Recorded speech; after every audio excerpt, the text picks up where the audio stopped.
अस्सलाम वालेकुम जी। Islamabad high court की राहदारियों से मैं हूं फैसल अब्बास और मेरे साथ इब्राहिम मौजूद हैं। नाजरीन, जिस फैसले का इंतज़ार था, आखिरकार वो फैसला 1 माह 20 दिन गुजर जाने के बाद चीफ जस्टिस आमिर फारूक साहब ने सुना दिया है। वैसे तो इस फैसले का ताल्लुक डायरेक्ट जो मौजूदा हुकूमत है उसके उसके साथ है। मौजूदा हुकूमत के 3 MNAs जिनका ताल्लुक शहर इक़्तिदार से है, और शहर इक़्तिदार की 3 सीटें जिसमें पाकिस्तान मुस्लिम लीग नून के तीनों MNAs के जो इलेक्शन थे और उनके जो कामयाबी के नोटिफिकेशन थे, उसको चैलेंज किया था तहरीक इंसाफ ने इलेक्शन ट्रिब्यूनल के जज जस्टिस तारिक महमूद जहांगीरी के पास। उसके बाद सारी कहानी गुज़िश्ता वीलॉग के अंदर हम बता चुके हैं कि किस तरह से किस किस टाइम क्या होता रहा। 2 मई से ये केस जो है वो चला और उस पर जस्टिस तारिक महमूद जहांगीरी ने नोटिस किए। मामला कुछ यूं था कि जो मौजूदा हुकूमत है, इसने जस्टिस तारिक महमूद जहांगीरी साहब के खौफ से एक नया ऑर्डिनेंस लेकर आ गई। ऑर्डिनेंस ये लेकर आ गई कि जनाब, जो इलेक्शन ट्रिब्यूनल का जज है उसको तब्दील करके आप रिटायर जज लगा सकते हैं। यानी कि जो मौजूदा जज था उस वक्त के justice Tariq Mahmood Jahangiri, election commission ने उस जज को तब्दील करके शौकत पिराचा जो रिटायर जज थे उनको लगा दिया। ये मामला तहरीक इंसाफ फिर इस्लामाबाद हाई कोर्ट के पास ले आई और ये लगा चीफ जस्टिस आमिर फारूक साहब के पास। आमिर फारूक साहब ने अपने जो रिमार्क्स थे उसमें तो इलेक्शन कमीशन का ये फैसला गैर कानूनी करार दिया और उन्होंने कहा कि किसी सूरत में इलेक्शन कमीशन के पास ये इख्तियार नहीं है कि वो जज को तब्दील कर दे। यूं जब समातें चलती रहीं तो इस दौरान मौजूदा हुकूमत ने इस ऑर्डिनेंस को पास करवा लिया और ये बाकायदा तौर पर एक्ट बन गया और उसके बाद इसका इतलाक हो गया। यानी कि जस्टिस तारिक महमूद जहांगीरी का जो मामला था वो उसी वक्त ठप हो गया और चीफ जस्टिस आमिर फारूक साहब 6 दिनों के लिए छुट्टियों पर चले गए।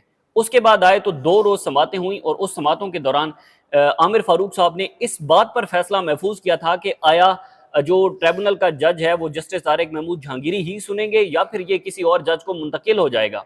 तो उसके बाद आखिरी समात पर उन्होंने कहा था कि ये वेट फॉर ऑर्डर है और मैं 2 दिन के अंदर ये फैसला सुना दूंगा। लेकिन उस 2 दिन को आज 1 महीना और 20 दिन गुजर चुके हैं। आज चीफ जस्टिस आमिर फारूक साहब ने फैसला सुनाया ही है, तो फैसला ये सुनाया है कि जनाब, ये मामला फिर उन्होंने दोबारा इलेक्शन कमीशन को भिजवा दिया है कि अब दोबारा इलेक्शन कमीशन फैसला करे कि आया तारिक जहांगीरी साहब ने ही इलेक्शन ट्रिब्यूनल के मामलात को सुनना है या फिर कोई और जज सुनेगा।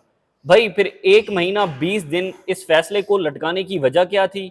और फिर उसके बाद अब ये मामला इलेक्शन कमीशन को इब्राहिम अगर भिजवाना है तो फिर ये 2 महीने किस बात का ढोंग रचाया गया? देखें, मेरे लिए बड़ा अनफॉर्चुनेट था क्योंकि जो मैंने अपनी तौर पे जो एक मेंटली तौर पे प्रिपेयर था वो यही था कि या फिर इलेक्शन कमीशन का जो ट्रिब्यूनल है नया बना हुआ है, शौकत प्राचा साहब वाला, सॉरी शकूर प्राचा साहब वैसे वो वाला, शकूर वो प्राचा आए भी हुए थे। हाँ, उनसे मैंने ये भी बड़ा मुलाकात हैरान कुन है मैंने हमारे लिए। मुलाकात भी की। मैंने कहा सर कैसे हैं आप? उन्होंने कहा अल्हम्दुलिल्लाह ठीक ठाक हुई, अपना कोई केस था उस सिलसिले अच्छा, में वो आए ठीक थे। है। तो अब दो ही चीज़ें हो सकती थी ना, हम जो आम समझदार लोग हैं उनके लिए यही था कि या फिर शौकत जो सॉरी शकूर प्राचा साहब बहाल हो जाते या फिर जहांगीरी साहब बहाल हो जाते। यही 2 चीज़ें थी। लेकिन जो उन्होंने कहा जी, जिस वक्त फैसला सुनाने के लिए वो आगे बैठे, उन्होंने कहा जी कि जो इलेक्शन कमीशन का फैसला है ट्रिब्यूनल का बनाने का, उसको हम सेटिसाइड कर देते हैं, लेकिन जो वारिद वाला मामला है वो हम वापस भेजते हैं इलेक्शन कमीशन के पास। इलेक्शन कमीशन दोबारा इसके ऊपर फैसला कर रहे हैं। वो मेरे लिए बड़ा हैरान था। मैंने खबर दे दी। अब कानूनी तौर पे ना पेचीदगी क्या यहाँ पे आई है।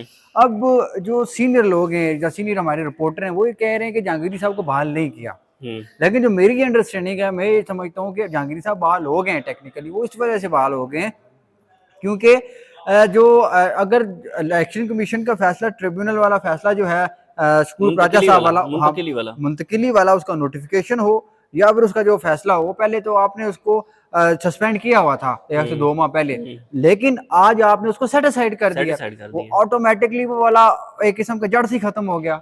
तो इससे जो लेकिन एक पहले और वाला बात भी तो है ना, चूंकि ये अब एक्ट बन चुका है तो नहीं, अब इलेक्शन कमीशन ने फैसला करना है। देखें, 2-3 चीजें बड़ी ये है ना, वो यही तो समझने की बड़ी जरूरत है। जिस तरह मैं पहले बात कर रहा था कि अब जो ट्रिब्यूनल इस वजह से बहाल हो गया क्योंकि जो पहले वाला जो ट्रिब्यूनल था वो ऑटोमेटिकली बहाल हो गया क्योंकि इलेक्शन कमीशन का फैसला सेटिसाइड हो गया।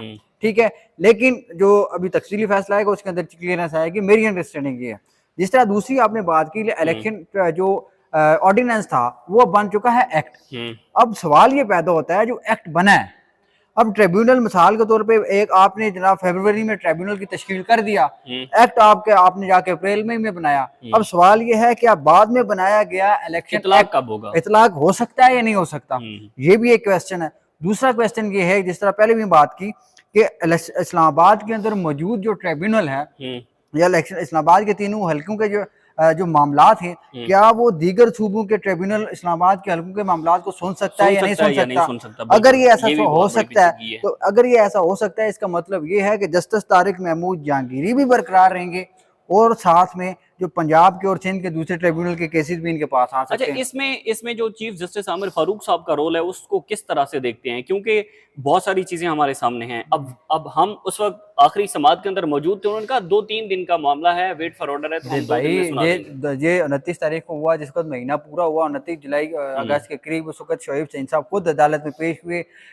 जब 22 तारीख की जो उनके जलसे वाला मामला था, इस्लामाबाद के जलसे की तारीख के हवाले से बात हो रही थी, उनके केसेस चल रहे थे, उस वक्त शोएब शहीन साहब को कहा था chief justice Islamabad high court ने कि आपका पहले वाला केस भी मेरे पास पेंडिंग है, उसके लिए मैं माजरत करता हूँ, ऑर्डर वेट होने के लिए रखा हुआ है, तो वो इंशाल्लाह वो फैसला 2 दिन, उस वक्त बाद दोबारा महीने बाद उन्होंने कहा था कि 2 दिन के बाद मैं ऑर्डर जो है वो दूंगा, लेकिन वो 1 महीना 20 दिन के बाद ये ऑर्डर है। ये बड़ा हैरानकुन है मेरे लिए भी, सबके लिए भी।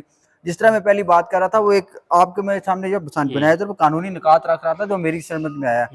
अब इतलाक कैसे होगा ट्रिब्यूनल की उसका इलेक्शन एक्ट का, वो वाला भी मामला देखा जा सकता है। अब दूसरी चीज ये है कि अब सवाल ये है कि इलेक्शन, क्योंकि ये जो जज हैं इस्लामाबाद हाई कोर्ट के जज हैं, इस्लामाबाद हाई कोर्ट के जज को कहीं ट्रांसफर करना, उससे इख्तियारात लेना, ये सुप्रीम जुडिशल काउंसिल करती है। हाँ, इलेक्शन कमीशन का काम नहीं है ये जुडिशल साइड का ये मामला है, इसको सुप्रीम कोर्ट के अंदर जो अदारा बना हुआ है वो मामला देखता है।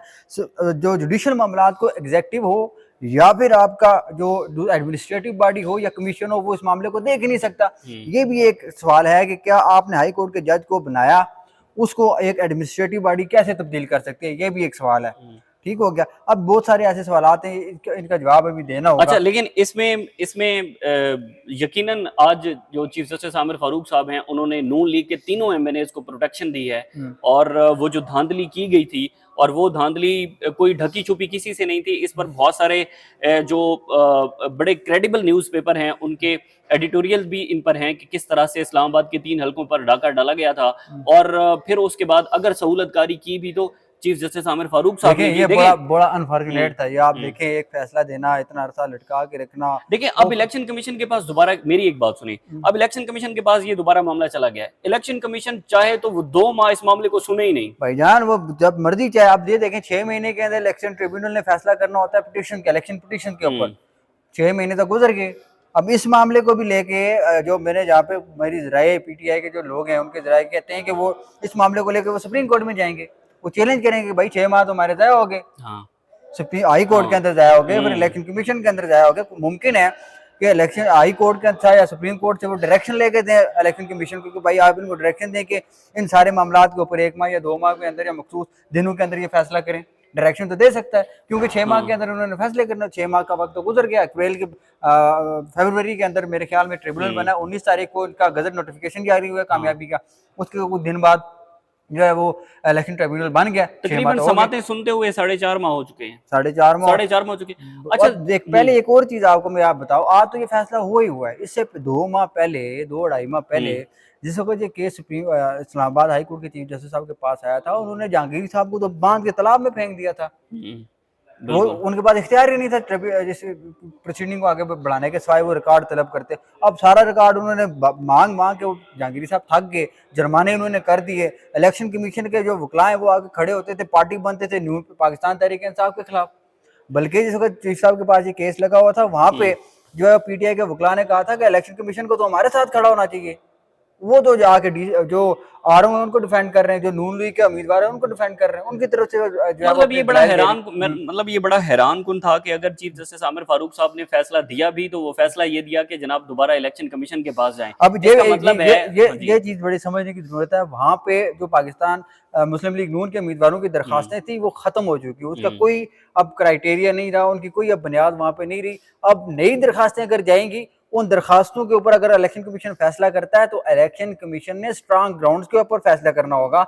अगर इसी तरह के जो है वो नॉर्मल ग्राउंड हुए तो दोबारा इस्लामाबाद हाई कोर्ट में आएगा, तो इस्लामाबाद हाई कोर्ट उसको उड़ा भी देगी। अच्छा, इसमें इंटरेस्टिंग चीज ये है कि जब ये ट्रिब्यूनल के जज को तब्दील करना था और पाकिस्तान मुस्लिम लीग नून इलेक्शन कमीशन के पास गई थी, तो उस वक्त इलेक्शन कमीशन ने 4 दिन के अंदर इसका फैसला कर दिया था कि जस्टिस तारिक महमूद जहांगीरी को तब्दील करके एक रिटायर्ड जज को ट्रिब्यूनल का जज लगा दिया था। अब इसमें इंटरेस्टिंग चीज ये देखनी होगी कि अब क्या वाकई उतनी ही तेजी से इलेक्शन कमीशन इस मामले को भी देखता है कि आया वो जस्टिस तारिक महमूद जहांगीरी को बहाल करता है या फिर किसी और जज को मुकर्रर करता है, या फिर ये मामला जो है वो 2 से 3 माह के लिए लटका दिया जाता है। भटकेगा है, यही बड़ा मामला। हैरान कुन फैसला था हमारे लिए।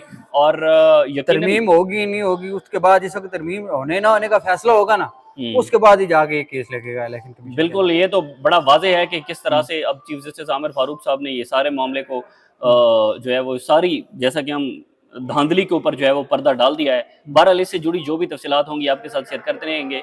इस्लामाबाद हाई कोर्ट से हमें इजाज़त दीजिए। अल्लाह हाफ़िज़।